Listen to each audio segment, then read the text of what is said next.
श्रोताओं नमस्कार। क्षेत्रीय समाचार एकांश की आज़ादी का अमृत महोत्सव के इस विशेष कार्यक्रम में मैं आपके साथ हूँ नीता कांडपाल। श्रोताओं, कार्यक्रम में आगे बढ़ने से पहले आइए सुनते हैं ये संदेश।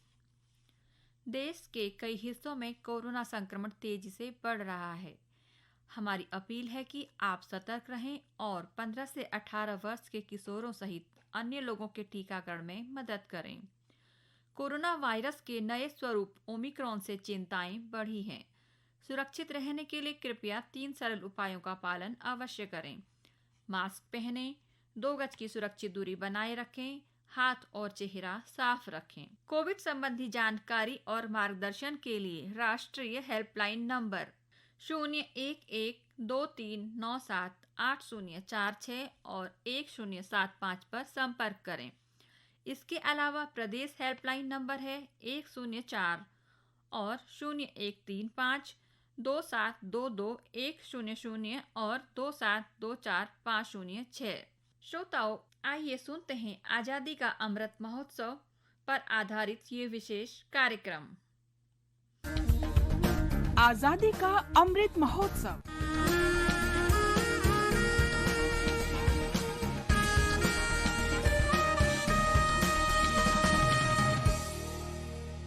आजादी का सफर आकाशवाणी के साथ। भारत का गौरवशाली स्वतंत्रता संग्राम आधुनिक विश्व के अब तक के सबसे बड़े संघर्षों में से एक है। आकाशवाणी समाचार आपके लिए प्रतिदिन लेकर आता है इस संघर्ष की एक झलक।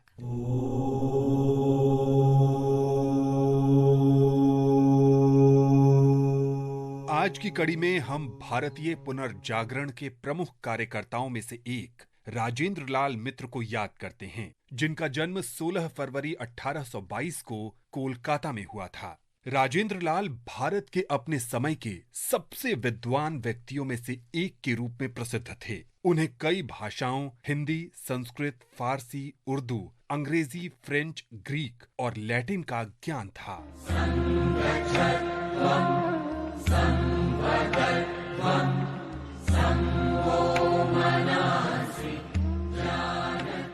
राजेंद्र लाल ने प्राचीन वस्तुओं के भारतीयों द्वारा अध्ययन की परंपरा की नींव रखी। उन्होंने जीवन पर्यंत एशियाटिक सोसाइटी में काम किया और एक लाइब्रेरियन के पद से तरक्की करते हुए 1885 में सोसाइटी के पहले भारतीय अध्यक्ष बने। उनके कुछ पथ प्रदर्शक कार्यों में नेपाल का संस्कृत बौद्ध साहित्य, उड़ीसा की प्राचीन वस्तुएं और बौद्ध गया शाक्य मुनि का आश्रम शामिल हैं। बुद्धं शरणं गच्छामि।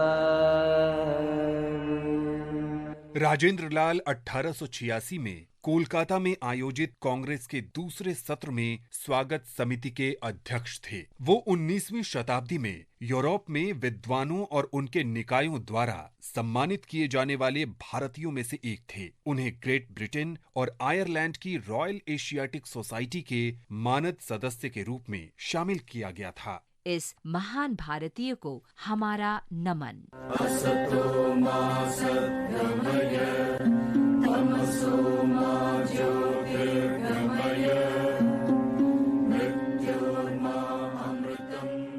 हम प्रख्यात वैज्ञानिक मेघनाद साहा को भी याद करते हैं, जिनका निधन 16 फरवरी 1956 को हुआ था। साहा को स्वदेशी आंदोलन में भाग लेने के कारण स्कूल छोड़ने के लिए विवश किया गया था। जब मेघनाद स्कूल में थे तब बंगाल के गवर्नर उनके स्कूल का निरीक्षण करने आए। मेघनाद सहित कई छात्रों ने साम्राज्यवादी ब्रिटिश गवर्नर का विरोध किया। सजा के तौर पर स्कूल प्रशासन ने मेघनाद की छात्रवृत्ति रोक दी और उन्हें स्कूल से निकाल दिया। बाद में उन्होंने एक निजी विद्यालय में दाखिला लिया। साहा भाग्यशाली थे कि प्रेसिडेंसी कॉलेज में पढ़ाई के दौरान उन्हें जगदीश चंद्र बोस, शारदा प्रसन्न दास, प्रफुल्ल चंद्र रे जैसे शिक्षक और सत्येंद्र नाथ बोस तथा बाघा जतिन जैसे साथी मिले।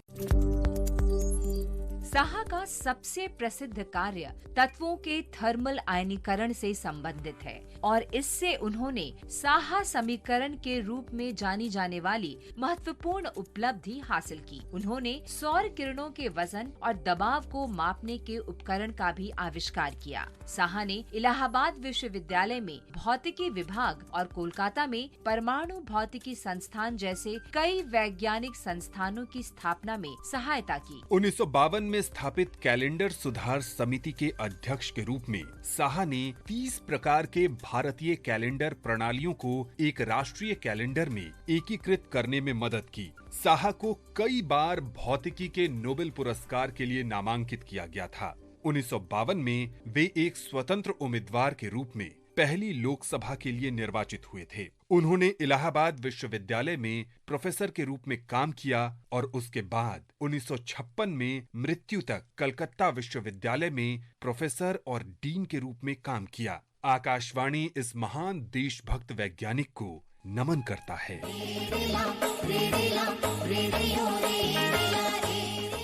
हम स्वतंत्रता सेनानी बालछा को भी याद करते हैं, जिन्होंने 1910 में बस्तर के जगदलपुर इलाके में सामंती और औपनिवेशिक शोषण के खिलाफ भूमकल विद्रोह में हिस्सा लिया था।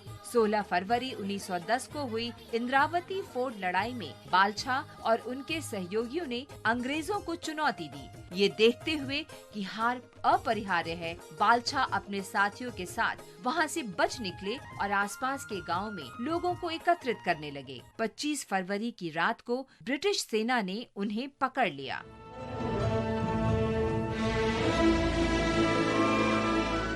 स्वतंत्रता सेनानियों पर ब्रिटिश शासन के खिलाफ युद्ध छेड़ने का आरोप लगा और प्रसिद्ध जगदलपुर मामले में मुकदमा चलाया गया। बालछा सहित 78 स्वतंत्रता सेनानियों को बस्तर जेल में बंद कर दिया गया था, लेकिन बाद में जून 1910 में उन्हें रायपुर सेंट्रल जेल में स्थानांतरित किया गया। वहां जेल अधिकारियों के दुर्व्यवहार और यातनाओं के कारण उनकी मृत्यु हो गई। हम इस महान शहीद को सलाम करते हैं। इसके साथ ही आजादी का सफर आकाशवाणी समाचार के संग श्रृंखला का ये अंक समाप्त हुआ। मिलते हैं कल अगली कड़ी में।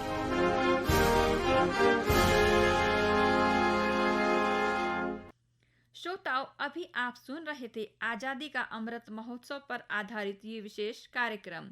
श्रोताओं, एक बार हम आपसे फिर से कहेंगे कि कोरोना वायरस से बचने के लिए कोरोना के टीके अवश्य लगवाएं और अन्य लोगों को भी टीके लगवाने के लिए प्रोत्साहित अवश्य करें। अपनी बारी आने पर एहतियाती डोज अवश्य लगवाएं और वैक्सीन लगवाने के साथ ही कोरोना से जुड़ी हर सावधानी का पालन करें। घर से बाहर जब भी निकलें, मास्क का प्रयोग जरूर करें और विशेषकर हाथों और मुंह की स्वच्छता पर ध्यान दें। आवश्यक न हो तो भीड़ भाड़ वाले स्थानों पर जाने से बचें और 2 गज की सुरक्षित दूरी भी बनाकर रखें। सामाजिक दूरी का पालन करना भी बहुत जरूरी है। श्रोताओं, इसी के साथ आज का ये विशेष कार्यक्रम समाप्त हुआ।